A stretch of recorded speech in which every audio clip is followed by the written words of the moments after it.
Certain Affinity welcomes you to this latest Forge tutorial. In this video, we'll be showing you how to set up Extraction. Extraction has both teams scrambling to arm and extract 2 active sites. Once a site is detonated, another appears and becomes active. Each site is composed of several parts: the site itself, a decal on the ground, and the crates which are extracted. To start setting up Extraction, select Forge from the main menu. Under Game Type, select Extraction. Then choose whichever map you'd like to edit and launch the game.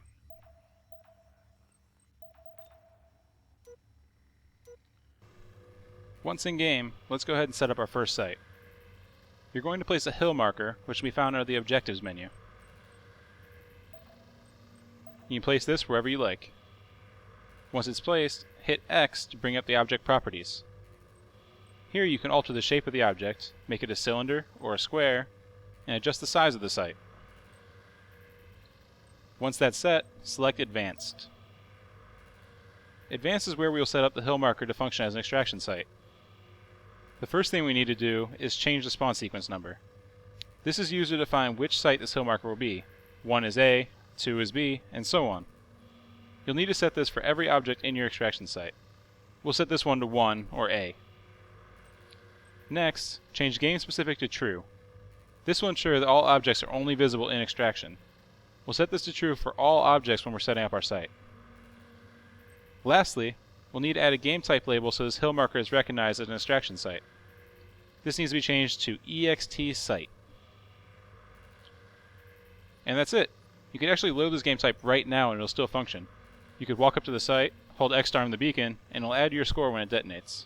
But there's more we can add, so let's start with the decal. Decals leave a small white marker on the ground as a visual indicator of where the site is.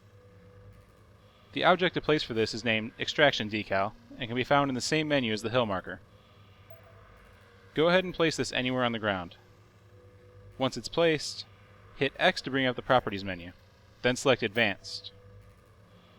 Just like we did with the hill marker, set the spawn sequence to 1, this identifies the decal as part of Extraction Site A, and change game specific to True. For the game type label, set it to EXT Decal, and that's it.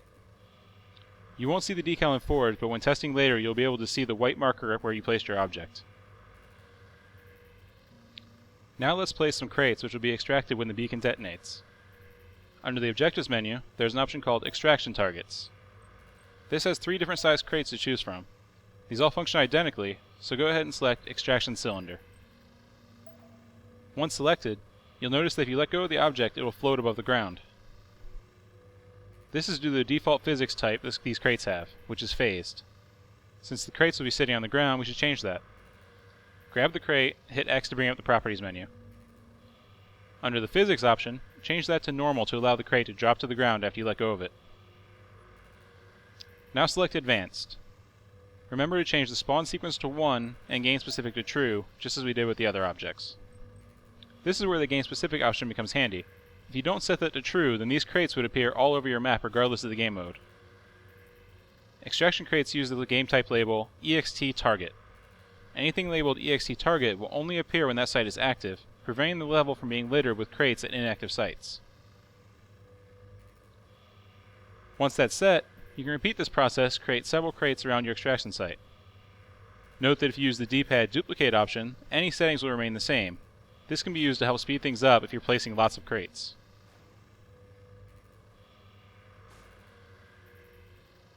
Remaining sites are set up identically to the first one, with one exception. Our spawn sequence for each object needs to be different than what we used for the first site.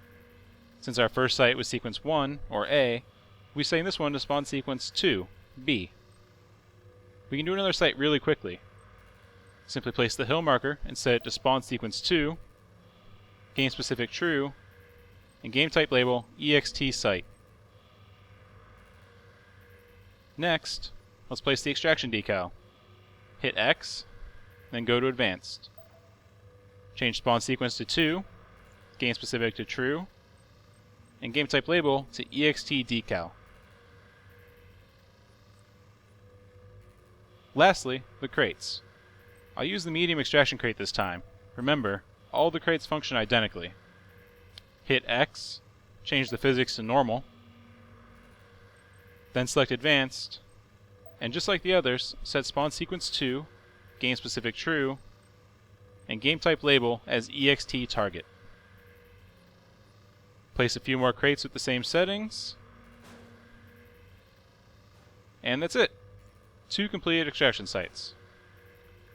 You can place up to 9 extraction sites. In the default extraction mode, only 2 sites are active at a given time. Once a site is armed and extracted, a 3rd site will become active. It's a good idea to test your setup when you're done. Remember to save off the map variant before selecting End Game to return to the main menu. To test, select War Games, then Custom Game. Choose Extraction as the mode, and your saved map variant as the map. Once the game loads, you should only see 2 active sites, Site A and Site B. The crates and decals from the other sites won't be visible. To test, arm Site A and wait. Once the site extracts, the next site should activate and everything from Site A should disappear. Repeat until you've tested all of your sites. Verify that everything works and you're done. From all of us at Certain Affinity, to all of you, forge on!